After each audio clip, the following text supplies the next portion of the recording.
ভিন রাজ্যে কাজে গিয়ে টাওয়ার উল্টে মৃত মালদা জেলার ইংরেজবাজার ব্লকের 3 পরিযায়ী শ্রমিক। উল্লেখ্য 15 থেকে 16 দিন আগে মালদার ইংরেজবাজার ব্লকের অমৃতি অঞ্চলের আজমির মমিন বয়স 26 বছর এবং সিন্টু শেখ বয়স 32 বছর এবং অপর পরিযায়ী শ্রমিক শেখ মোবারক ফুলবাড়িয়া অঞ্চলের নগরিয়া গ্রামের বাসিন্দা। তারা ঋণের বোঝা ও পরিবারের মুখে দুমুঠো অন্ন তুলে দেওয়ার জন্য মধ্যপ্রদেশে টাওয়ারের কাজে যায়, কিন্তু সেই মনের আশা মনেই রয়ে গেল। কফিনবন্দি হয়ে এইভাবে তাদের নিথর দেহ গ্রামে ফিরবে কেউই ভাবতে পারেনি। 26শে ডিসেম্বর সকাল 11:30 নাগাদ খবর আসে টাওয়ার উল্টে মারা গেছে 3 পরিযায়ী শ্রমিক। তাদের পরিবার সূত্রে জানা গিয়েছে 3 পরিযায়ী শ্রমিকের দেহ শনিবার রবিবার আসার সম্ভাবনা। তাদের মৃত্যুতে ইংরেজবাজার ব্লকের 3 গ্রামে নেমে এসেছে শোকের ছায়া। পরিবারেরগুলো পক্ষ থেকে সরকারের কাছে আর্জি যেন তাদের পরিবারগুলিকে সরকার আর্থিকভাবে সহযোগিতা করে ও ছেলে মেয়েদের পড়ার জন্য একটা ব্যবস্থা গ্রহণ করে। এই মর্মান্তিক ঘটনার খবর পেয়ে ঘটনাস্থলে ছুটে যান জেলা পরিষদের সদস্য মোহাম্মদ জুয়েল রহমান সিদ্দিকী।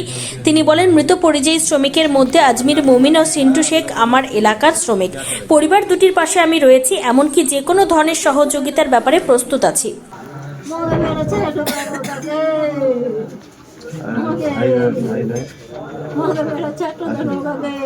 এটাই বলেছিল।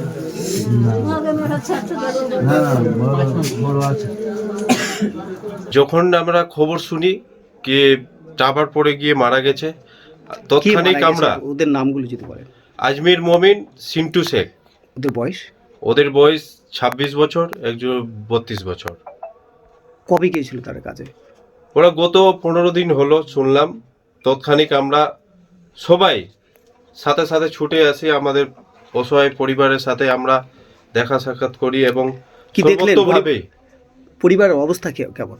পরিবারের অবস্থা খুব শোচনীয়। আপনিও দেখলেন, দুটো বাচ্চা রয়েছে এবং উনি গর্ভবতী, এবং আগামী দিন যা হবে সবভাবে তিনি তার বাচ্চা দুটোকে পড়াতে চান, কিন্তু আর পড়াতে পারবেন না বলছেন। কি করবেন আপনারা? আপনারা কিভাবে পাশে থাকবেন?